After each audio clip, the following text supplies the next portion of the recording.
Yes, आगे इसके uses देखते हैं।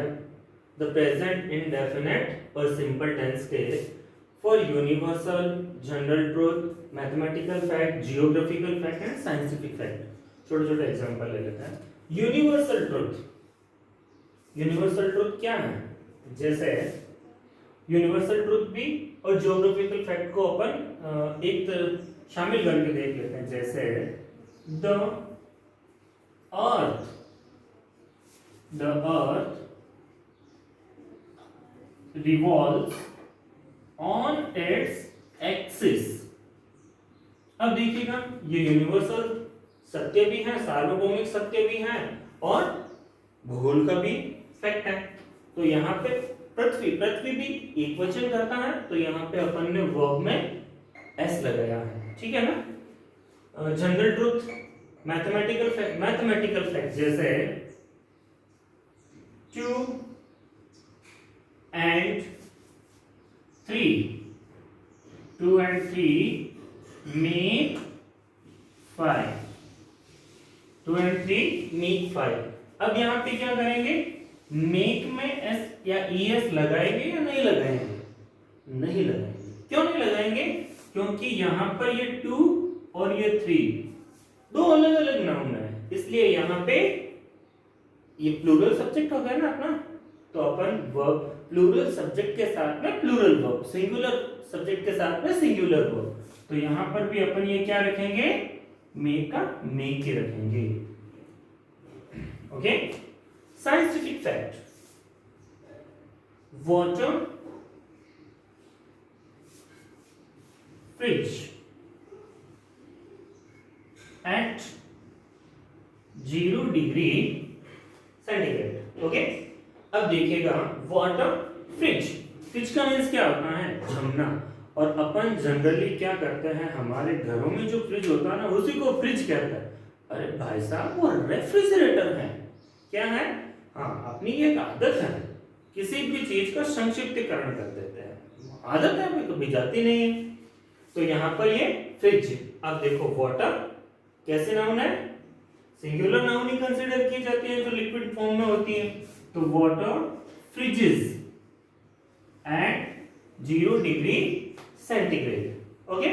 जनरल ट्रुथ और भी कोई हो सकता है, आप इसकी प्रैक्टिस कीजिएगा। फॉर स्टेटमेंट, स्टेटमेंट कैसे? जैसे कोई स्टेटमेंट है, कोटेशंस हैं, इनके लिए हमेशा भी प्रेजेंट सिंपल का ही यूज किया जाता है। जैसे Gandhi ji says, Gandhi ji says do or die, करो या मरो। बहुत पहले कहा था, गांधी जी भी चले गए, आज कोई एक्सप्लेनेशन करने वाला इस कथन को बता रहा, लेकिन मूल कथन ये किसका है? गांधी जी का अमर कथन है। तो किसी के ये विचार होते हैं, किसी की थॉट्स होती हैं, स्टेटमेंट हैं, उनको बिल्कुल एग्जैक्ट वैसे ही लिखा जाता है सिंपल प्रेजेंट में। For news and newspaper headlines, बहुत इंपॉर्टेंट है, बहुत इंपॉर्टेंट है। कैसे? आप अभी इस वीडियो को देखने के बाद में अपना न्यूज चैनल कोई भी ऑन कीजिएगा, चाहे वो हिंदी हो या इंग्लिश न्यूज हो, नीचे एक टेलीविजन सेट्स के नीचे पट्टी चला करती है, उसमें देख लेना 29 cases find in Mumbai today. Okay. तो इस तरीके से for news and newspaper headlines, जैसे न्यूज क्या है? कोई मान लीजिए इंडिया मैच जीता है, तो India wins third ODI match, भारत ने तीसरा एक दिवसीय मुकाबला जीता। Okay. India wins third ODI match. Okay. ये क्या हो गई? न्यूज हो गई। हेडलाइंस क्या हो गई?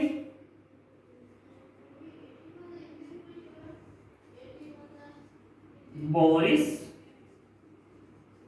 Johnson returns home.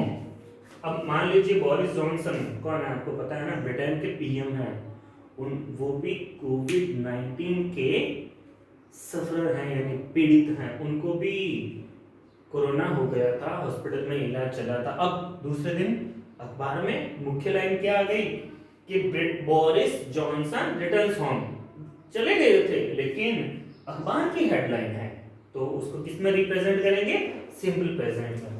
For comment and commentary, for comment, comment क्या है, जैसे मान लीजिए बहुत पहले कविताएं लिखी गई थी, बहुत पहले कविताएं बहुत कवियों ने पहले लिखी थी भाई, अब चाहे वो हिंदी का हो या इंग्लिश का हो, कोई भी पोएट हो, संस्कृत का भी हो सकता है, उर्दू का भी हो सकता है, लेकिन उस समय क्लास में जब टीचर उसको परफॉर्म करता है, उसको एक्सप्लेन करना है, तो वो कैसे बताएगा। आप हिंदी में भी बहुत ध्यान से सुनिएगा, यहां पर कवि कहना चाहता है कि, तो ये किस में हो गया, सिंपल प्रेजेंट में। जैसे the poet wants to say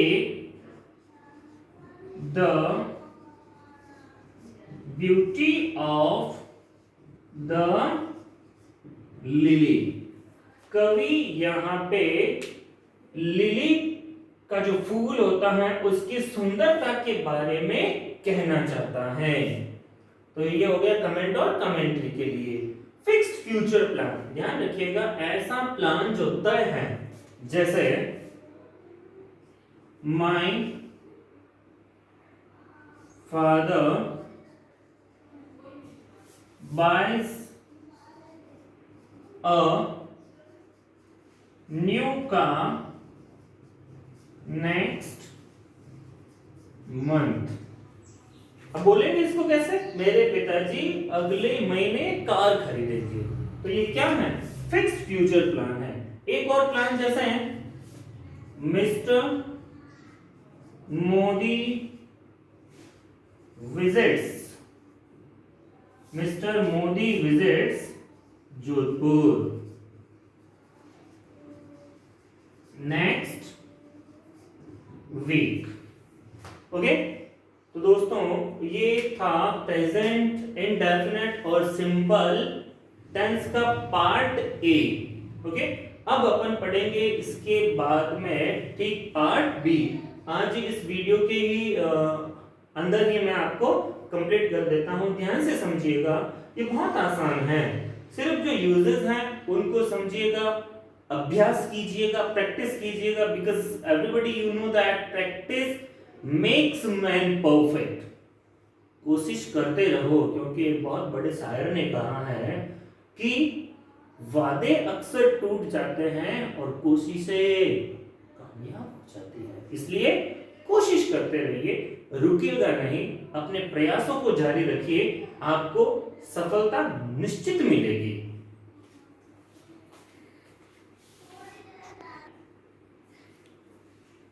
yes, अब आगे चलते हैं, थोड़ा सा अपना ये इसका पार्ट बाकी रह गया है। जैसे कई बार अपन ये सोचते हैं कि बहुत सारे ऐसे वाक्य होते हैं जिनको सिंपल प्रेजेंट में मेंशन किया जाता है, लेकिन इनकी कोई पहचान नहीं होती। पहचान तो होती है, जैसे इनका स्ट्रक्चर क्या है कि सब्जेक्ट के साथ में एम इज आर या हैज हैव प्लस ऑब्जेक्ट या कॉम्प्लीमेंट या एफएमपीटी। तो देखिएगा कैसे इनका यूजेस कहां पे होता है, एजेस में, एज में, पोस्ट में, कंडीशन किसी की स्थिति बताने के लिए, डेट तारीख के लिए, मेंटल स्टेट मानसिक स्थिति के लिए, प्लेस स्थान के लिए, सब्जेक्ट के लिए विषय के लिए। अब देखिएगा ये कॉन्सेप्ट और ये कॉन्सेप्ट अलग अलग है, इसका सेंटेंस, इसका यूज हिंदी वाक्यों में जब भी अपन ये एक पहचान ये समझ लीजिएगा थोड़ी सी कि कैसे, जब भी हिंदी में पास है का यदि टोन होता है तो वहां पे हैज या हैव का यूज किया जाता है। किसका, हैज या हैव का यूज किया जाता है। जैसे मेरे पास में एक मार्कर पेन है, तो मार्कर पेन यानी मेरा क्या है, इस पर पोजीशन है, मेरा अधिकार है, हक है, तो आई have a marker pen। Okay, मेरे भाई के पास में एक कार है। माई ब्रो हैज अ कार। मेरे भाई के पास में एक कार है, यानी पास है का भाव होता है। जैसे एक और एग्जांपल देखो, इसका निगेटिव थोड़ा सा डिफरेंट होगा। इसका निगेटिव कैसे डिफरेंट होगा, इसका स्ट्रक्चर लिख लेते हैं। Structure negative, subject plus do या does plus not plus have plus object complement plus FMPT. अब इसी सेंटेंस को अपन निगेटिव बनाते हैं। कौन से सेंटेंस को, माई bro has a car. Subject क्या है, माई ब्रो, माई ब्रो। अब देखिएगा, डू या डज में से एक वर्ब लेनी है अपन को। सब्जेक्ट कैसा है, सिंगुलर है, कौन सी, माई bro does.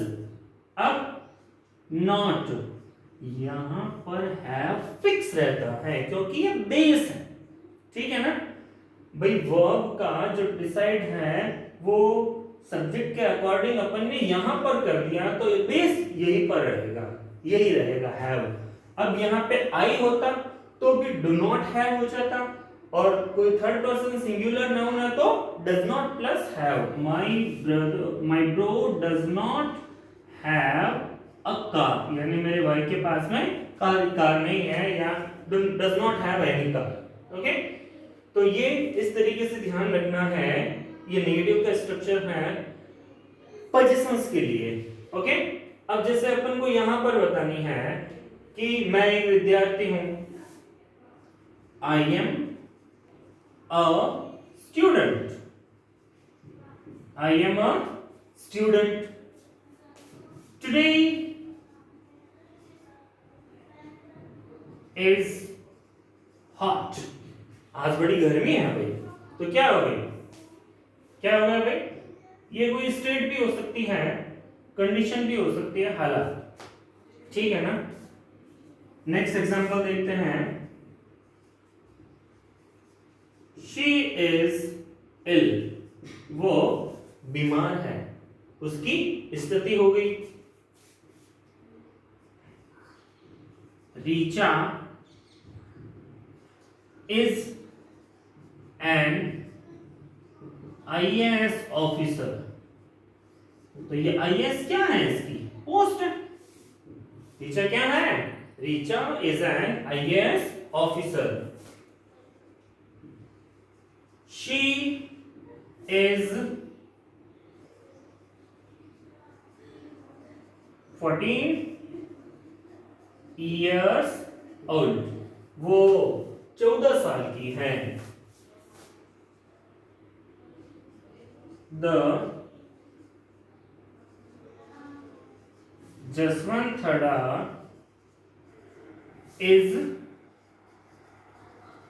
situated in Jodhpur. ये यहाँ पे आपको थोड़ा सा डाउट होगा कि यहाँ पे मैंने वर्ब थर्ड क्यों यूज किया। ध्यान रखिएगा, सेंटेंस पेसिव में है, ठीक है ना। जसवंतथड़ा जोधपुर में स्थित है। Subject English is my favourite subject.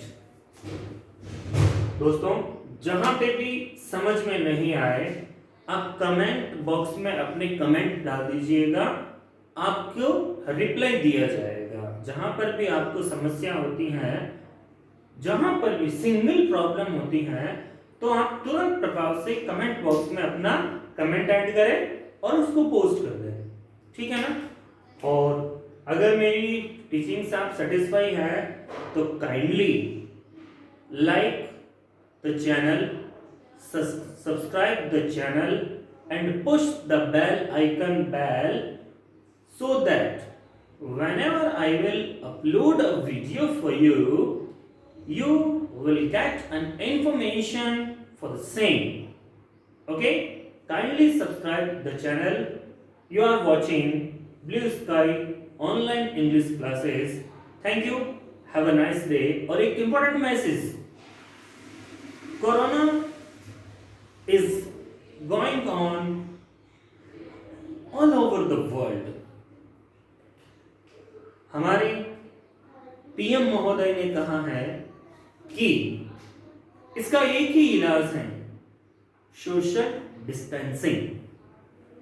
Follow कीजिएगा एहतियातन तौर पर।